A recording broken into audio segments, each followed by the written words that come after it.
You'll notice there are no slides. George has volunteered to do shadow puppets in front of one of the projectors during my talk. The organizers actually asked me to combine two activities with this talk, and one was to summarize the workshop that was held at NIH for the last 2 days on diet and microbiome. Just for a show of hands, how many people participated in that? Wow. Fair number of you.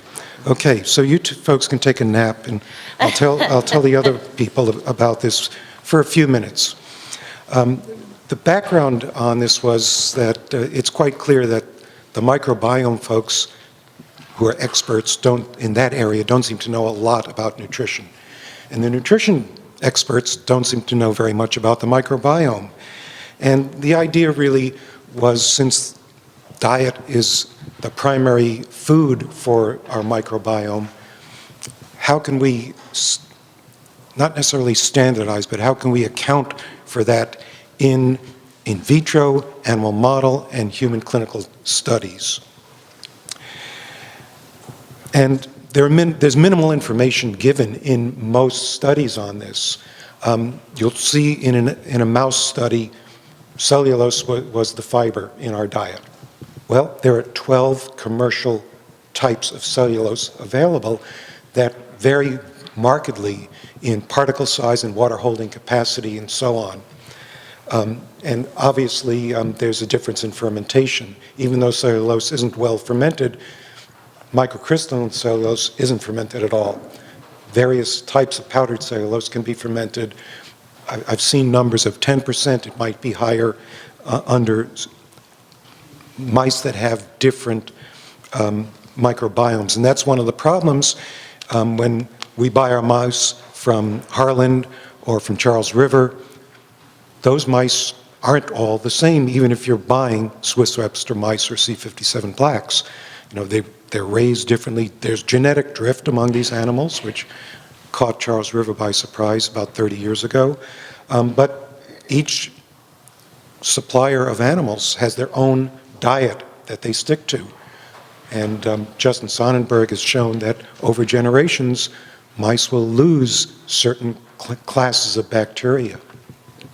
So you're not necessarily starting with the same organism, even if your paper reports that.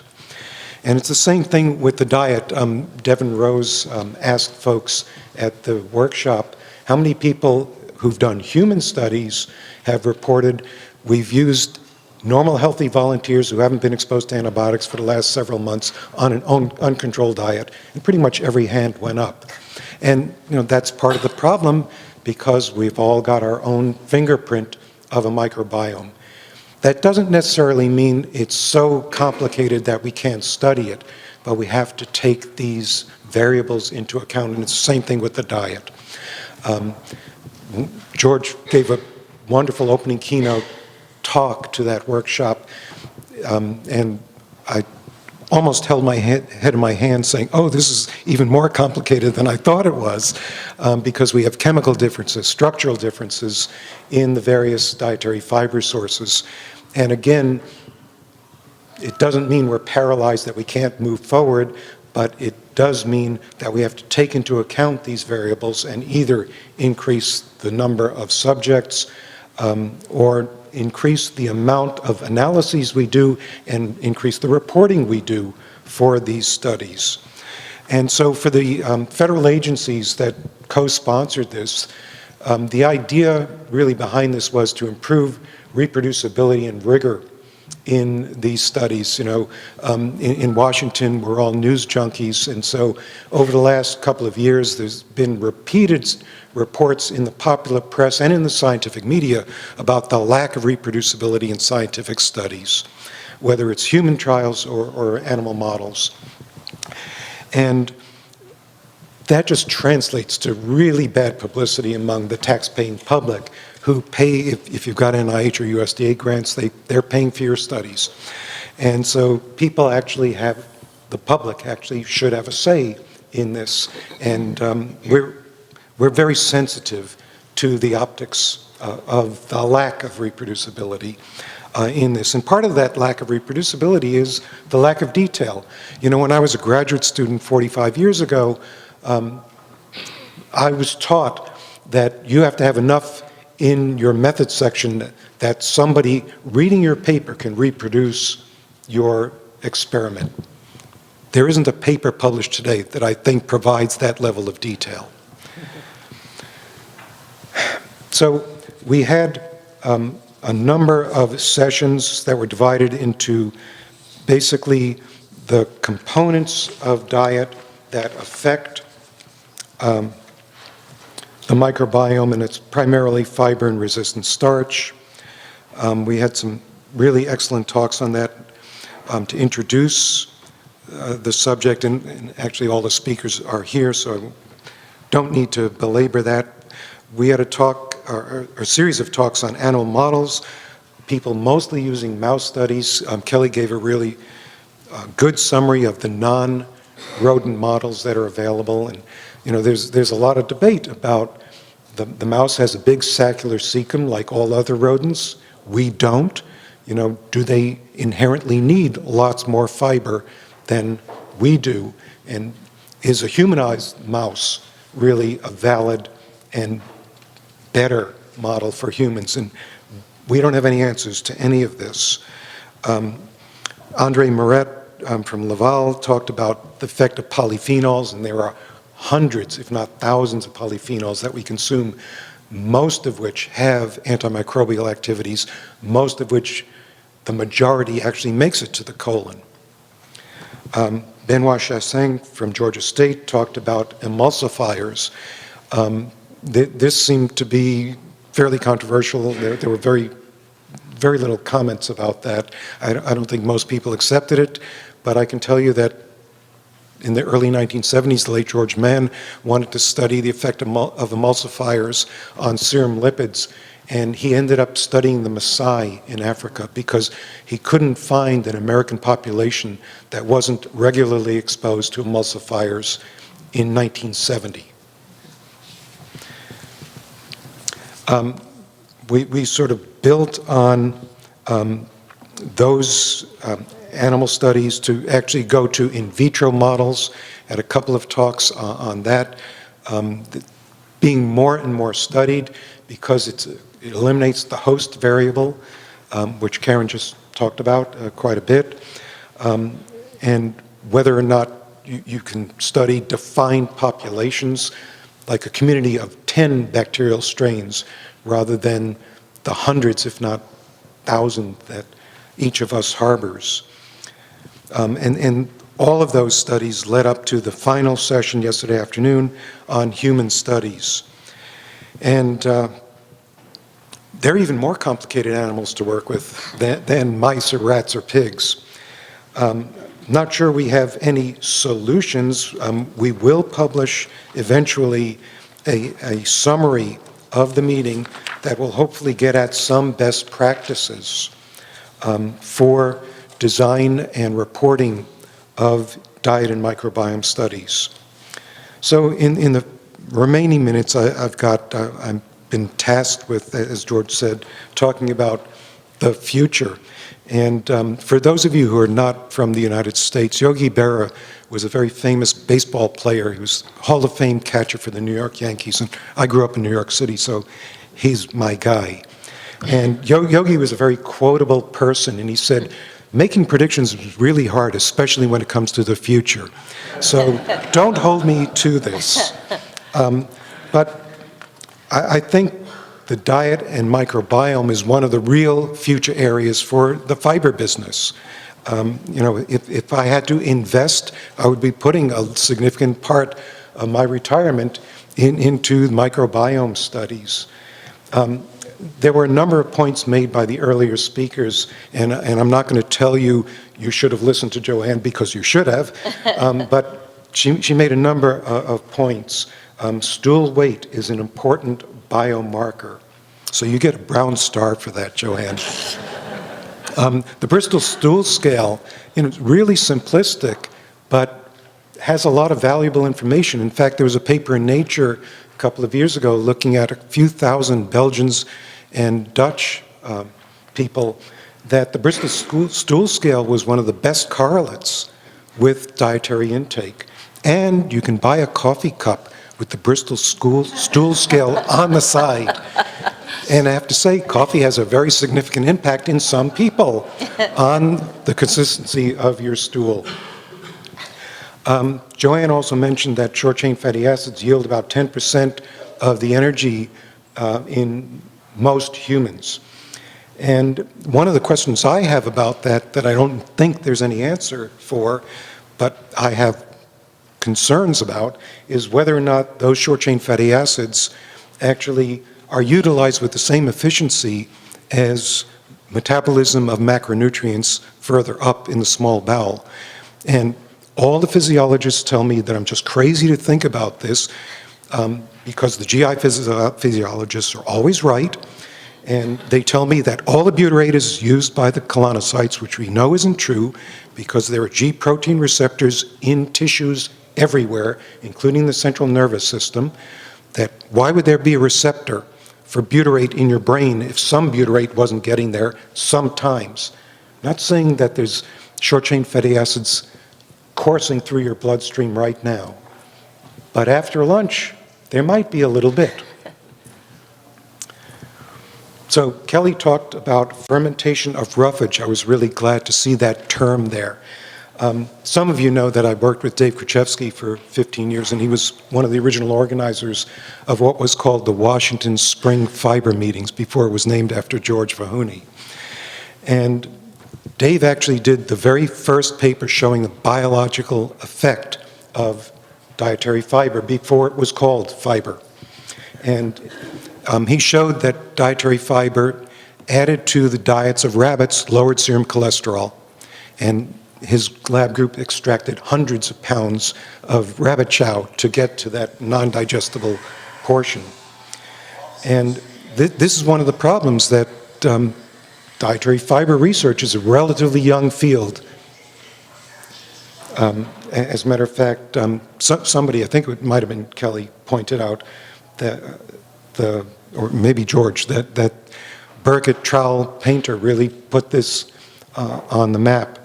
And that was only in the mid-1970s when it was beginning to be accepted. And that was Dave Klurfeld's paper was in 1964. He told me it was the hardest paper he ever had accepted. It took him almost 2 years to get it published because everybody knew fiber was inert, had no biological effect. And in fact, that's one of the problems the microbiome has.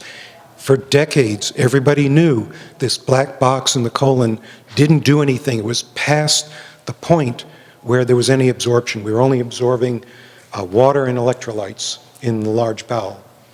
And in fact, when Dick Calvert was a postdoc shared between my lab and George Vahouny's lab in the 1980s, he showed that wheat bran enhanced bile acid absorption in the colon of rats. So we've known for decades that this happens. It's just been generally ignored. Kelly mentioned Jeff Gordon's studies on obesity in mice, and they're beautiful studies, and they really catalyzed the thinking about nutrition and the microbiome. But it was a really simplistic hypothesis that 5 times has been reproduced and 5 times has been refuted. So I still don't know the answer whether or not the phyla of Bacteroidetes and the ratio to firmicutes really matters in this at all. And it might be just too attractive to be true, but he might be right. Jeff's a lot smarter than I am. You know, the pharmaceutical industry has embraced genomic microbiome differences and individuality. We, of course, in the food industry don't have the profit inducement that the pharma industry has, but there are likely analogous effects for food that can be teased out. So I think Karen made the point that we still have mostly associations and not causality, and that's what we can achieve with animal models, I think more so than in humans. But clearly, we need to go to humans to maintain credibility. The inflammation that Karen talked about is an area that I think can also contribute to thinning of the mucus layer. but a lot of people study panels of inflammatory markers, usually in the serum or in fecal water or something. And in one of my part-time jobs, I'm also associate editor of the American Journal of Clinical Nutrition, so I see this literally on a weekly basis. Somebody will feed a diet to volunteers and do a panel of 25 inflammatory markers. 2 will change significantly, and they'll say, this proves that treatment X is anti-inflammatory. And my response is, You know, it didn't work for 23 or 25 markers, but we're in love with P less than 0.5. So I really liked one of Karen's closing ideas of matching fibers, plural, with the host microbiome. I think that's where the future is. You know, in the last couple of days in the workshop, we had a few people talk about how the food industry is making these low-fiber foods that don't feed our microbiome. Well, in fact, I think this is the opportunity for the food industry to provide foods that people will buy more than once, that are high in a variety of fibers that can feed our microbiome. And of course, the question is to satisfy Paula and her office that you're having a health benefit, not just that you're causing a bloom of certain species of the microbiome. And the key is linking microbiome changes to a health benefit. And that isn't cheap, and it isn't a short study. So I've intentionally left a few minutes for debate about this, and I welcome anybody to come up to the microphones and disagree with me.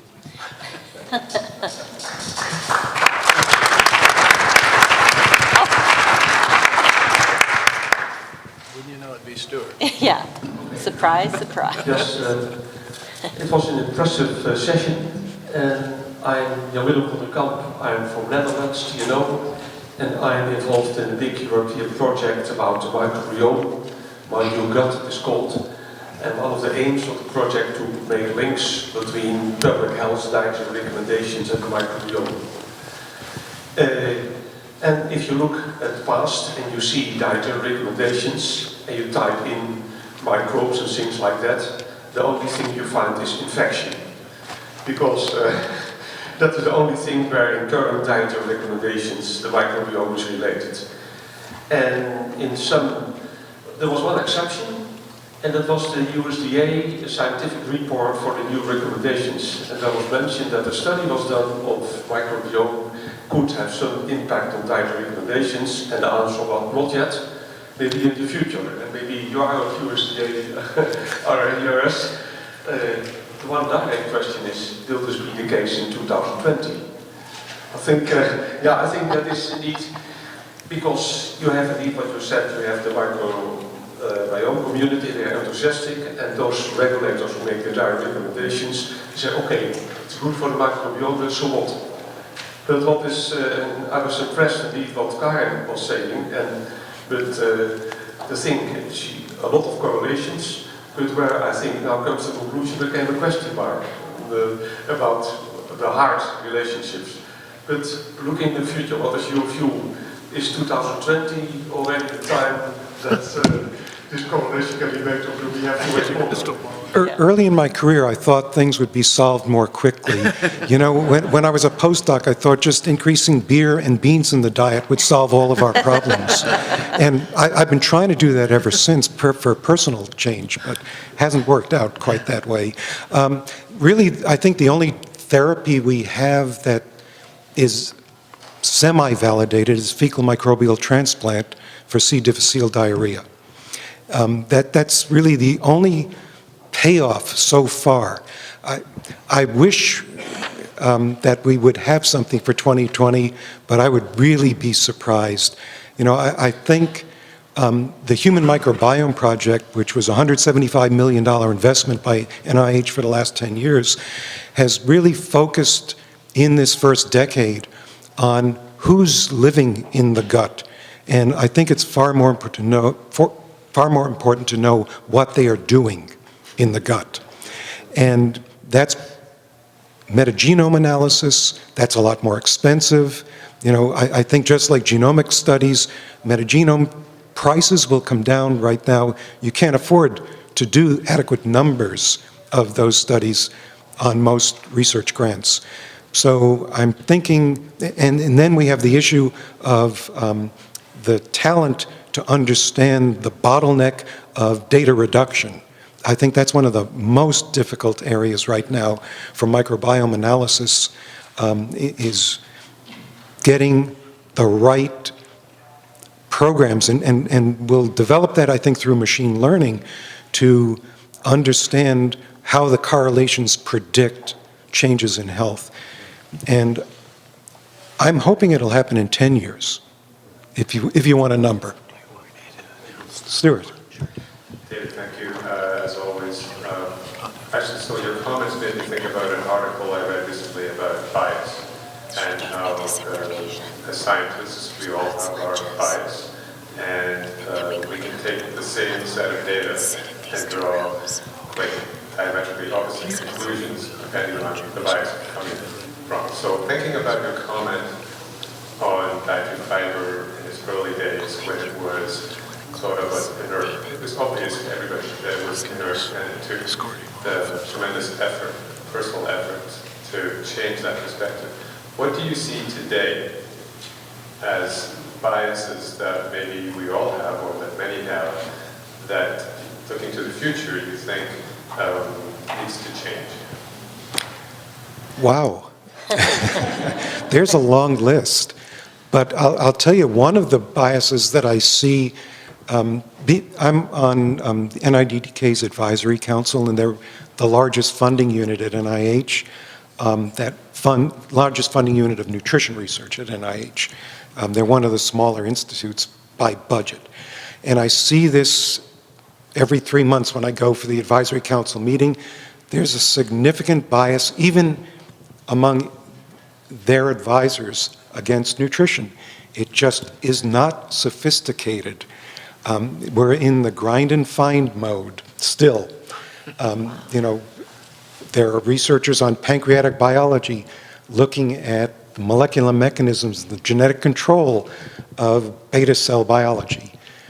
We're not doing that in nutrition studies. You know, we're still not quite in the home economics era, but we're viewed by the outside world as being home economists in a lot of ways.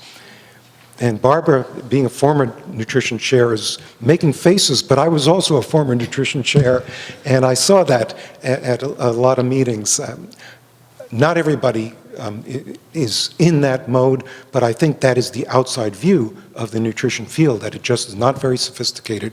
We're feeding this relatively uncharacterized stuff to people. And in fact, the reason for that is the USDA's food composition database, which my program has, is just not that good for types of fiber. For instance, we've got total fiber for a lot of foods. We have soluble and insoluble for a tiny number of foods. That's it. If you listen to George a couple of days ago, we don't have anything about the structure of fiber. And maybe we need that. You know, so there's, and then you heard yesterday about the bias of assessing what people eat. It's more of an art than a science. Sounds like a long list. Thank you. Dan. Dan Geller, University of Minnesota again. Thanks for bringing up the issue of lack of reproducibility. I think that is a huge issue. I think part of it is diet design. We did an experiment some time ago replicating someone else's work. A woman named Natalie Delzine, who's done some great work feeding high inulin levels and seeing this dramatic increase in PYY in the plasma. We replicated that, but when we added just a little bit of another fermentable fiber, just a small amount, completely eliminated the effect.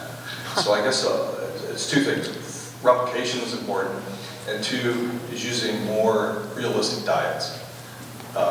Feeding single fibers is great. I've done it myself a lot, but it causes a lot of problems. And I think we have to remember that We don't eat simple fibers. That's right. We actually use a fiber, so we should be considering that when we design the diets. Great point. As always, I have to agree with everything Dan said, but I want to point out just another personal experience like Dan had about reproducibility. About 30 years ago, I had a postdoc in the lab, and we wanted to reproduce a study that had been published in the Journal of Nutrition, and we used identical diet. We used a different strain of white rat and got not just a lack of reproducibility, but exactly the opposite of what was published in the Journal of Nutrition. And I almost kicked the postdoc out of my office. And I said, Eugene, you got to go back and do this again. And he came up with exactly the same findings again. And we could never explain why we had not just a lack of reproducibility, but a 180-degree difference in the results. Barbara. Great. I think what I have to say builds on what Dan and you just said as well. If you think about where we are with dietary fiber, it in some ways reflects where we are with dietary recommendations. You know, is it the single substance? Is it the dietary pattern? And I mean, I can even look at what Eric presented earlier, the two diets he compared and said, no, you're looking at a dietary pattern. You're not looking at fiber. And if you think about FDA's dilemma in how is it going to define fiber for nutrition labeling, does it have to be intact, intrinsic? Can you find a way to use isolated synthetic? So this fact that we're in this tension point between is it a dietary pattern that is the way we want to go forward and make recommendations, and then how do we do that versus each individual component. So when I think of the future, I think about how are we going to get better at trying to understand that dietary pattern and what are the key essential components of that. The other area that I tend to think about, one of the things that struck me at the microbiome workshop and in the presentations today is the power of the methodologies that we now have. And you know, you and I attended these before they were the Vahouny conference, so sometimes it can look like, gee, we're looking at the same questions. But when you look at the power of the methodology that we now can bring to bear, or that scientists can bring to bear, my hope is that it gets us to a new place. Either we need to change the paradigm we're working with, or we are able to resolve some of those issues because the drive to the methodology that helps us answer those questions has been there. So the future's always brighter, right? Thank you for those comments, Barbara. One point I want to make is that we're sort of chained to our pasts. Almost all of us in the room were probably trained in the reductionist school of science, where we try to isolate the one component.